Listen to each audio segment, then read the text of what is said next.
What kind of person hides an insult inside a gift meant for your wife and laughs when you notice it?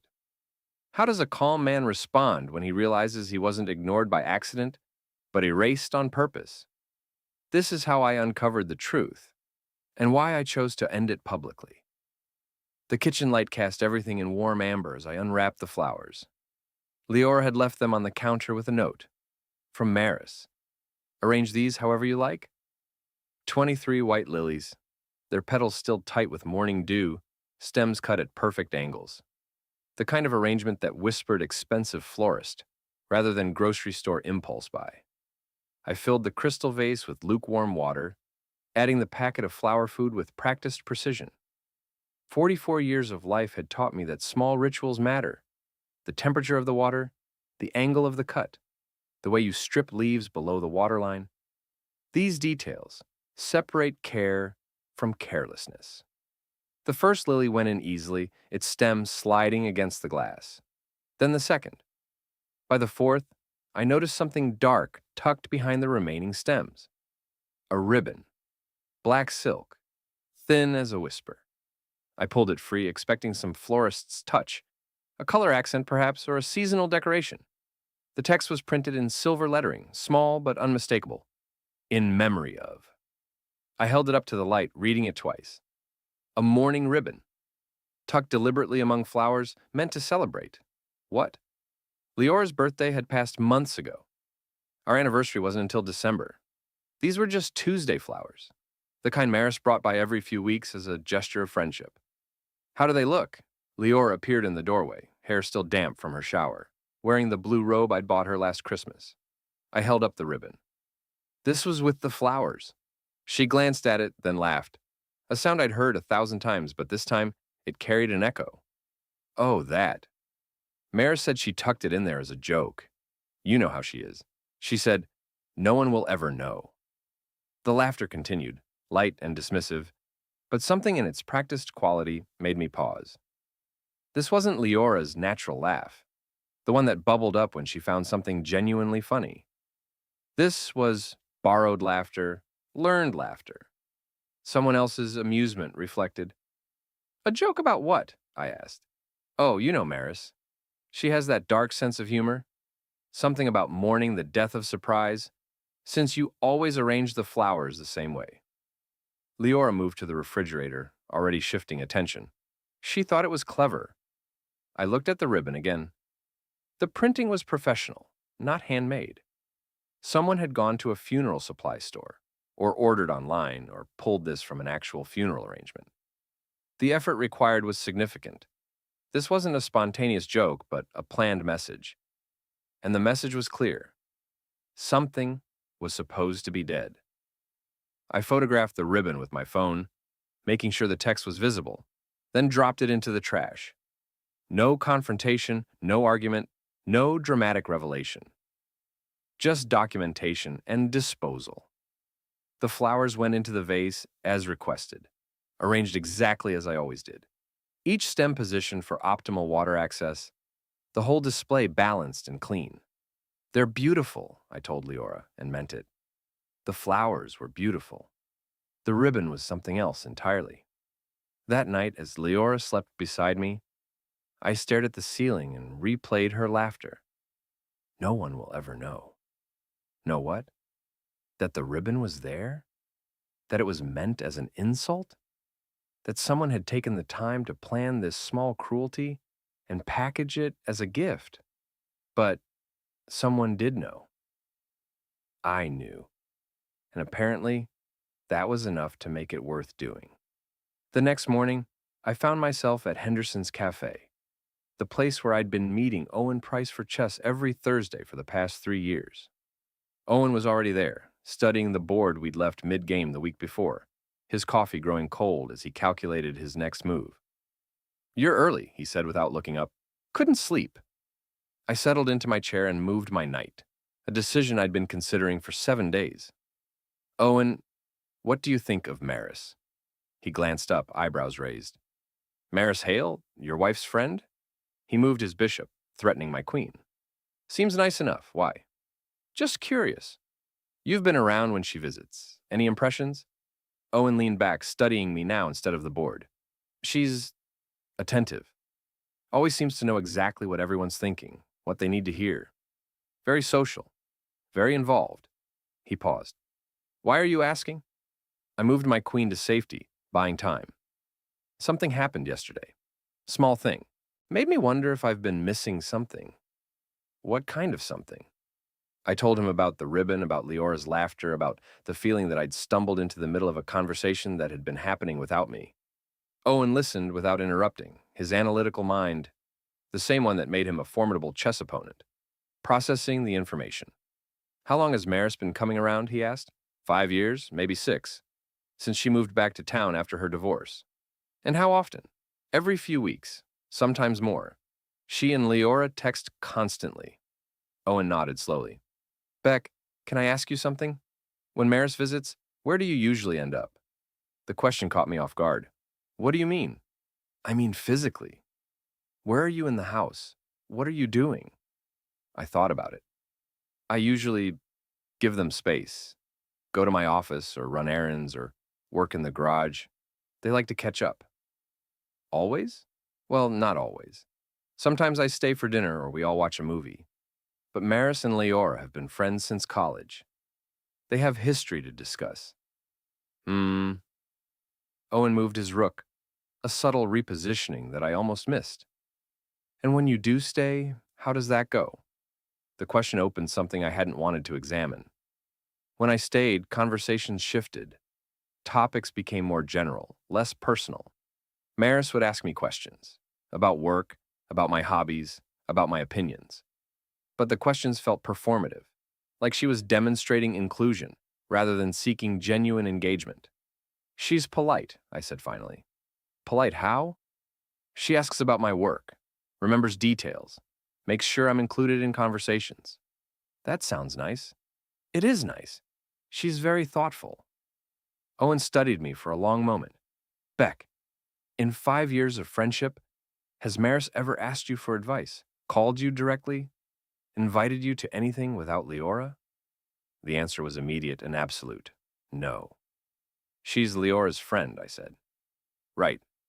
But after 5 years, wouldn't you expect some independent relationship? Some direct connection? I'd never considered it before, but Owen was right. Maris knew my schedule, my preferences, my habits, but only as they related to Leora. She knew I played chess on Thursdays, because it meant Leora was free for lunch. She knew I worked late on Mondays, because it meant she could stay for dinner without disrupting anything. She knew I arranged flowers the same way every time because why? She watches you, Owen said quietly. What? When she's here, she watches you. I've noticed it at the barbecues, at Leora's birthday party. She tracks your movements, your reactions, but she doesn't engage with you directly unless she has to. I moved my night back, undoing progress. That's a strange thing to notice. I notice patterns. It's what I do. Owen worked in data analysis, spent his days finding connections others missed. Beck, has it ever occurred to you that you might be inconvenient? Inconvenient how? You're married to her best friend. You live in the house where she wants to spend her time. You have a relationship with the person she's closest to. He paused. What if the goal isn't to include you, but to manage you? The word manage hit like cold water. Suddenly, I was remembering conversations that ended when I entered rooms, topics that shifted when I sat down, the way Maris always seemed to know exactly where I'd be and when, the thoughtful questions, the remembered details. What if they weren't kindness, but reconnaissance? The ribbon, I said, what about it? It wasn't random.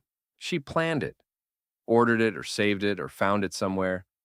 Then she hid it in the flowers, knowing I'd be the one to arrange them, knowing I'd find it, and knowing Leora would think it was funny. The pieces were falling into place, forming a picture I didn't want to see. She's been erasing me. Owen nodded, little by little, making you background noise in your own life. I looked at the chessboard, at the careful positioning of pieces, the long-term strategy playing out over multiple moves. Why? Because you're in the way. Because Leora's attention is divided. Because some people can't share. That evening, I sat in my home office and opened my laptop. If Owen was right, if this was a pattern, then there would be evidence. Digital footprints, behavioral consistency, a trail of small erasures that would tell the real story. I started with photos. 5 years of pictures on my phone, on Leora's phone, on social media, birthday parties, holiday gatherings, casual dinners, weekend trips. In every single photo that included both Maris and me, she was positioned between me and someone else. Not obviously, not dramatically, just consistently. A half step forward, an angled shoulder, a strategic placement that made me background, made her foreground. In group shots, I was always on the edge, easily cropped out. In candid moments, I was caught mid-motion, mid-word, mid-gesture. Never composed, never centered, never quite right.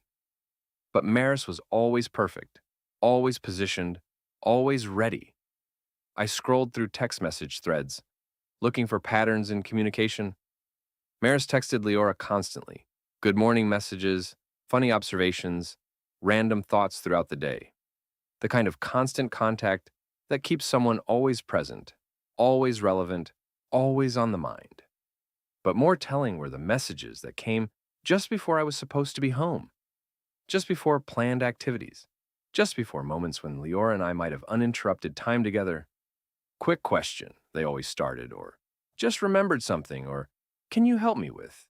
And Leora always responded, always engaged, always available. I opened a new document and started typing.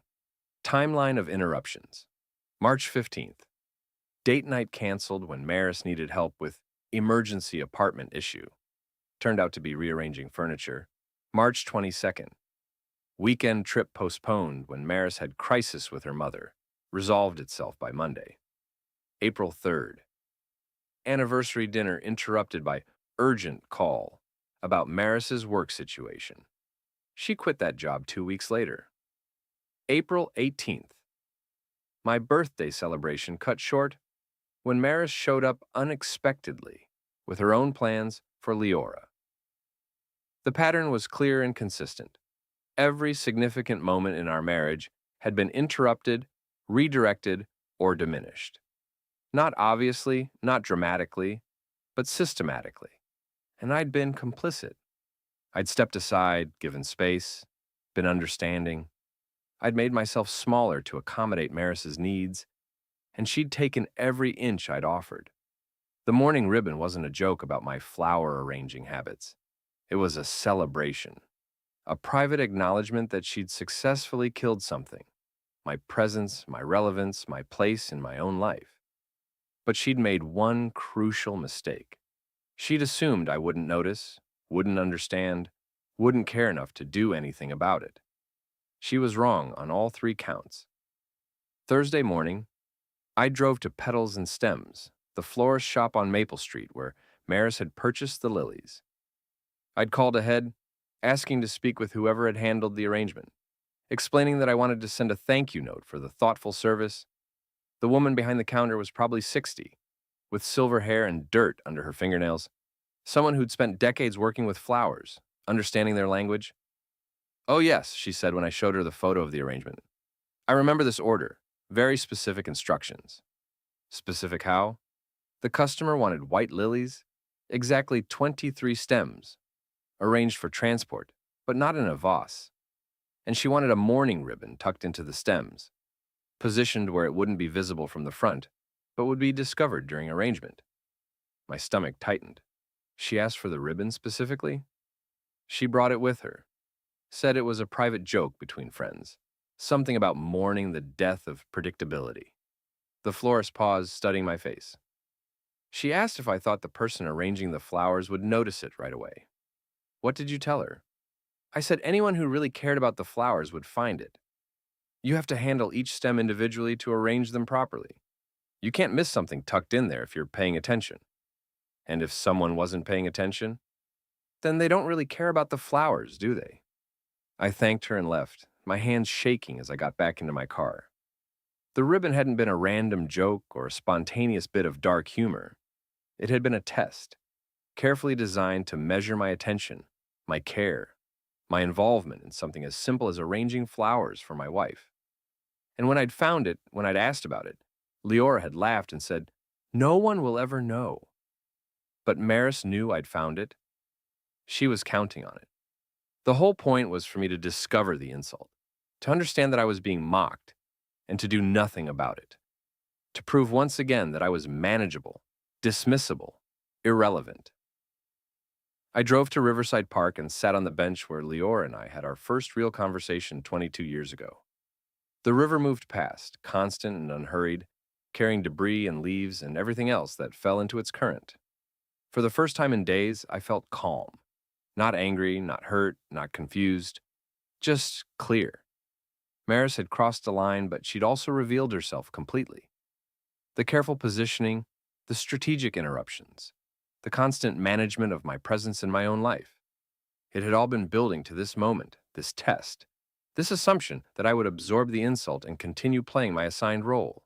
She was right about one thing. No one would ever know, in the sense that this would never become public drama, never turn into screaming matches or friendship-ending confrontations. That wasn't who I was, and it wasn't how I solved problems. But she was wrong about everything else. I took out my phone and opened a new note. What I know. 1. The ribbon was planned, not spontaneous 2. It was positioned for me to find during arrangement 3. Maris asked the florist if I would notice it 4. Leora's response was coached. No one will ever know, were Maris's words. 5. This was a test of my reaction, my compliance, my willingness to be diminished. What this means. Maris sees me as an obstacle to be managed, not a person to be respected. She's been systematically erasing my presence and relevance. She's recruited Leora, consciously or unconsciously, as an accomplice. She believes I'm too passive, too polite, too accommodating to do anything about it. She's wrong. I closed the note and called Leora. Hey, she answered, slightly out of breath. What's up? Where are you? Just finishing my run. Why? Can you meet me at home in an hour? I need to show you something. Is everything okay? Everything's fine. I just need an hour of your time without interruptions. Of course. Beck, you're scaring me a little. What's this about? It's about the ribbon and some other things. I'll explain when you get home. Okay, I'll be there in an hour. I hung up and sat for a few more minutes, watching the river carry things away. Then I drove home to prepare for the most important conversation of my marriage. Leora arrived home exactly 1 hour later, her hair still damp with sweat, concern written across her face. I was waiting in the living room with my laptop open, a legal pad covered with notes, and the photo of the mourning ribbon displayed on the screen. Sit down, I said gently. Please. She settled onto the couch beside me, close enough that I could smell her shampoo, far enough that she could see the screen clearly. Beck, what's going on? I went to the florist today, the one where Maris bought the flowers. Leora's expression shifted, wariness replacing concern. Why? Because I wanted to understand the ribbon. Whether it was really a joke, really spontaneous, really harmless. I told her what the florist had said, about the specific instructions, the brought-from-home ribbon, the questions about whether I would notice it. Leora listened without interrupting, her face growing paler with each detail. She planned it, Leora said finally. Yes. She wanted you to find it. Yes. But why? I turned the laptop toward her. Because it's part of a pattern, and I think you need to see it. For the next hour, I walked her through everything I'd discovered, the photos showing her strategic positioning, the timeline of interruptions, the constant stream of messages designed to keep her attention divided. I showed her the data, the patterns, the careful architecture of manipulation that had been built around our marriage. At first, she resisted. Beck, you're reading too much into this. Maris is my friend. She's been there for me through everything. Has she? Or has she been there for herself? I showed her the message threads, pointing out how Maris's emergencies always coincided with our planned time together, how her crises always resolved themselves after successfully disrupting our plans, how her support always came with strings attached, usually involving my absence or diminishment. Look at this, I said. pointing to a particularly telling exchange. March 15th, the night we were supposed to go to dinner for our anniversary planning. Maris texted you at 4:30 p.m., just as I was leaving work, saying she was having an emergency with her apartment and needed help immediately. Leora read the messages, her fingers scrolling through the thread. She was really upset. The landlord was threatening to evict her over a noise complaint. Keep reading. Look at the timestamps. She scrolled further, finding the resolution buried in messages from the following week. Oh no. What happened? She figured out the noise was coming from upstairs, not her apartment. The landlord apologized. She never mentioned it again. But our dinner was canceled. We never rescheduled. Lior set the laptop aside and buried her face in her hands. Beck, I can't believe she would look at me. I waited until she met my eyes. I'm not telling you this to hurt you or to make you choose sides or to end your friendship. I'm telling you because you deserve to know what's been happening. We both do. What do you mean? I mean, Maris has been managing our marriage, controlling when we spend time together, how much attention you have available for me, how present I'm allowed to be in my own life. And she's been doing it so carefully, so gradually that we didn't notice. Leora was quiet for a long time, staring at the laptop screen where the ribbon photo was still displayed. The laughter, she said finally. What? When I saw the ribbon, I laughed. But it wasn't my laugh. It was hers. She coached me on how to respond if you found it. She said you'd probably make a big deal out of nothing, and I should just laugh it off and tell you it was a joke. She knew I'd find it. She was counting on it. She wanted to see if you'd say anything, if you'd push back, if you'd... Leora's voice trailed off. If I'd what? If you'd fight for your place. In our marriage. In our life. In our home. She looked at me with something that might have been shame. Beck, I'm so sorry I didn't see it. I didn't want to see it. Why? Because it was easier. Having Maris handle things, make decisions, be the strong one. After my mom died, after I lost my job, after everything fell apart 3 years ago, Maris was there. She took care of everything, made me feel like I could handle it all. But she never left. Even after I got better, got stronger, got back on my feet, she was still there, still managing, still controlling. Leora wiped her eyes with the back of her hand. I thought she was protecting me. I didn't realize she was protecting me from you. The words hung between us, heavy with recognition and regret. I reached for her hand, finding it cold and trembling. What do we do now? She asked. That depends. Do you want this to continue? No. God, no. But Beck, she's been my best friend for 20 years. I can't just cut her off without explanation. I'm not asking you to cut her off. I'm asking you to set boundaries, to reclaim your own life, your own marriage, your own choices. How? I closed the laptop and pulled out my phone. We tell the truth. Calmly, clearly, publicly. We show people what manipulation looks like when it's dressed up as friendship. Leora's eyes widened. You want to post about this? Online? I want to stop being invisible. I want to stop being manageable. I want Maris to understand that actions have consequences, even when they're disguised as jokes. What if it backfires? What if people think we're crazy or vindictive, or what if they don't? What if other people recognize the pattern? What if someone else is being erased by a friend who claims to care about them? Leora was quiet for a long moment, thinking. Then she picked up the laptop and opened it again, staring at the photo of the mourning ribbon. She really wanted you to find this, she said. Yes. She wanted you to know you were being mocked. Yes. She wanted you to feel small and powerless and irrelevant. Yes. Well, Leora said, her voice stronger than it had been all evening. She got part of that right. You did find it. You do know what it means. But she was wrong about the rest. What do you mean? You're not small. You're not powerless. And you're definitely not irrelevant. She turned to face me fully. Beck, I want to help. I want to tell this story with you. I want people to understand what she did, what we allowed, what needs to stop. Are you sure? I'm sure.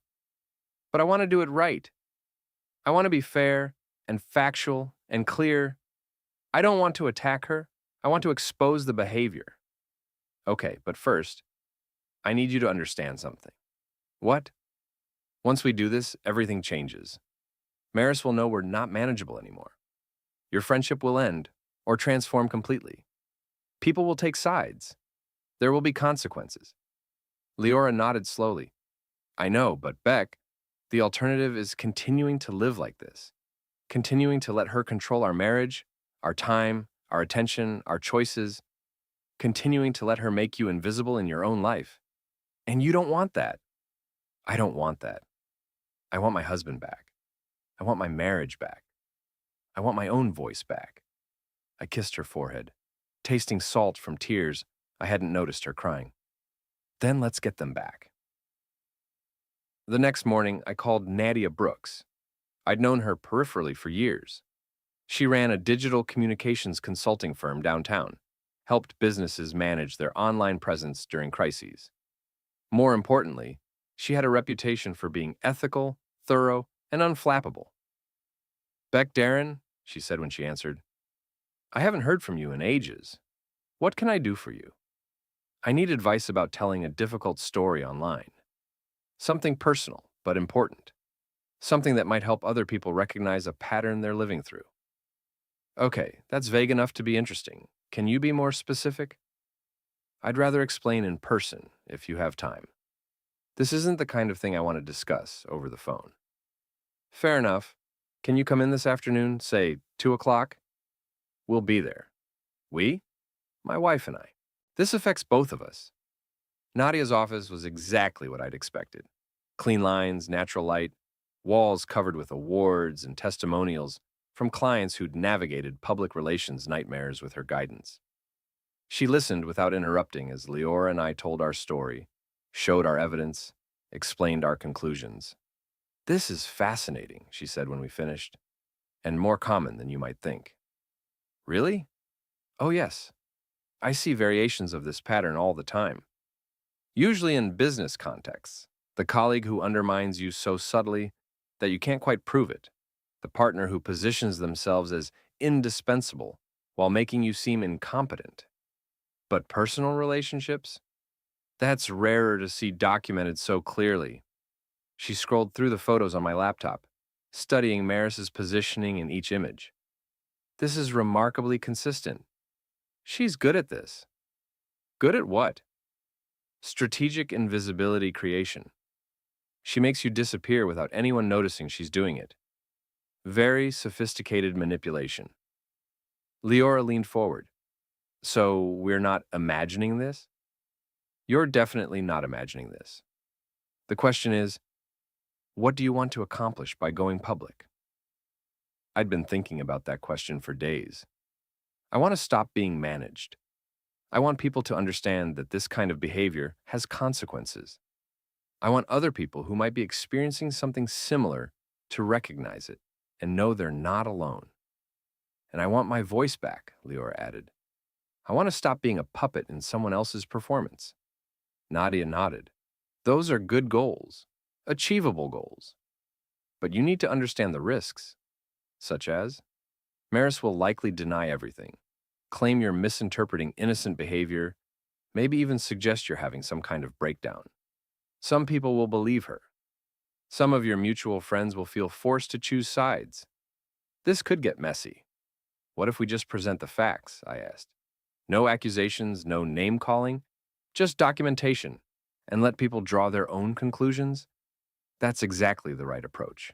Show, don't tell. Let the evidence speak for itself. Nadia opened a new document on her computer.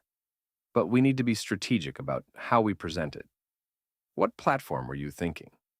Facebook, probably. That's where most of our mutual friends are. Good choice. More room for nuance than Twitter, more permanent than Instagram stories. We'll want to post it when it's most likely to be seen, but least likely to be immediately buried in other content.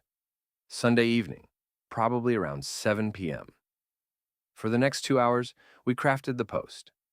Nadia helped us structure it like a case study, rather than a personal attack, leading with the ribbon photo and building through the evidence methodically.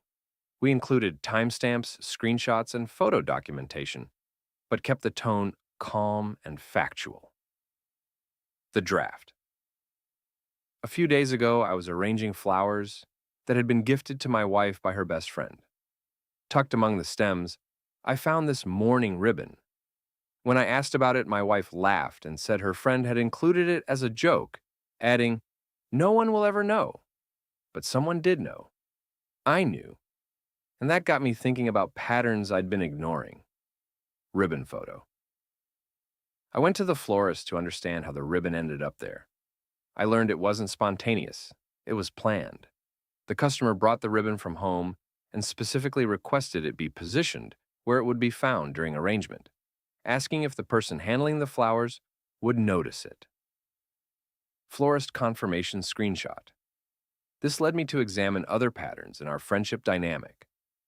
What I found was a 5-year timeline of strategic positioning, carefully timed interruptions, and gradual erasure of my presence in my own life.